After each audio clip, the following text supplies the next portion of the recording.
யா ரஹ்மானே யா ரஹீமே யா ரஹ்மானே யா ரஹீமே அருளை பொழிய வேண்டும், உலகில் அமைதி நிலவ வேண்டும்.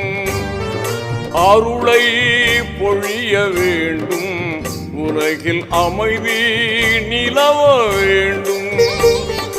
அல்லாஹ் அல்ஹம்துலில்லாஹ், எல்லா புகழும் அல்லாஹ் உனக்கே சொந்தம் ஆகுமே.